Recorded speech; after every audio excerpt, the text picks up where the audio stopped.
என் பேர் முஸ்தவாங்க. செல்லபுரத்தில் குடியிருக்கிறேங்க. கூட பஸ் ஸ்டாண்டில் தாங்க 12 வருஷம் ஆட்டோ ஓட்டிகிட்டு இருக்கிறேன். நைட்டு தாங்க வண்டி ஓட்டுவேன். இப்போ நைட்டு வாடகை போயிட்டு வந்து நிற்கும் போது இங்கே புருஷனும் பொண்டாட்டியும் பயங்கரமான சண்டை போட்டுருக்குறாங்க. ஆனால் இஸ்லாமானவங்க தான். இவங்க கெட்ட கெட்ட வார்த்தையில் பேசி அவங்க வீட்டுக்கார போட்டு அடிச்சுட்டு இருந்தாங்க. அப்போ நான் போய் சத்தம் போட்டேன், இது இங்கெல்லாம் இப்படி பண்ணக்கூடாது, ஏன் இதெல்லாம் பண்ணுறீங்க அப்படின்னு கேட்டேன். இல்லைங்க அப்படின்னு சொல்லிட்டு அந்த அம்மா இப்போ அடித்து மட்டும் போயிருச்சு. அப்புறம் இவராக எங்கிட்ட எல்லாம் சொல்லிட்டு இருந்தாரு, மனநல பாதிக்கப்பட்டிருக்குங்க, அதனால் எங்கே போனாலும் எனக்கு அடி தான் கொடுக்குது, இந்த அம்மா என்னை சும்மா அடிச்சுக்கிட்டே இருப்பேன், அதெல்லாம் வாங்கிட்டு தான் நடந்துட்டு இருக்கிறேன் அப்படின்னு சொன்னாங்க.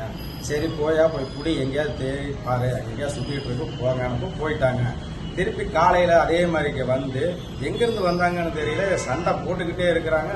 நாங்கள் அப்போ என்ன சொல்கிறோம், நைட்டு சண்டை போட்டீங்க, சரி ஆள் இல்லை, இப்போ பப்ளிக்கெல்லாம் நிற்கிறோம், இப்போ நீ கெட்ட வார்த்தை பேசிக்கிட்டே இருந்தீங்கன்னா சரியாகாது, போயிருங்கன்னா நீ யார புருஷ மண்டாட்டிக்குள்ள குடும்பத்துக்குள்ளே சண்டை போடுறதுக்கு கேட்குற தேவையா பையன்னு என்னை கெட்ட வார்த்தை பேசுனாங்க. அப்போ கெட்ட வார்த்தை பேசும்போது நான் என்ன பண்ணேன், அடிக்க போனேன். அடிக்க போகும்போது எனக்கு அடி கொடுக்க முடியல, நான் இருந்துட்டேன். திருப்பி அந்த அம்மா ஓடி என்னை அடித்து இங்கெல்லாம் காயம் பண்ணி வரண்டி விட்டாங்க, நெஞ்சிலை காயம். இதை பார்த்தது இவங்க என் கூட இருக்கிறவங்க பிரிச்சோட வந்தாங்க. அன்சரு, பகதூர், சலாமுங்கிறவங்க பிரிச்சோட வந்தாங்க. அவங்களே உதறி தள்ளிட்டு திருப்பி என்னை காயப்படுத்த வந்தாங்க. வந்தப்பதான் நான் என்ன பண்ணேன், என்னுடைய பாதுகாப்புக்கு வேண்டி நான் ஒரு அடி கொடுத்தேங்க. அடிச்சது தப்பு தான், மனநிலை பாதிக்கப்பட்டிருக்காங்கிறது எனக்கு முழுசாங்கிறது அப்பதான் தெரியும். இவங்க எங்கிட்ட வந்த ஆக்ரோஷத்தை தான் தெரிஞ்சுது, அதனால நான் அடிச்சேங்க.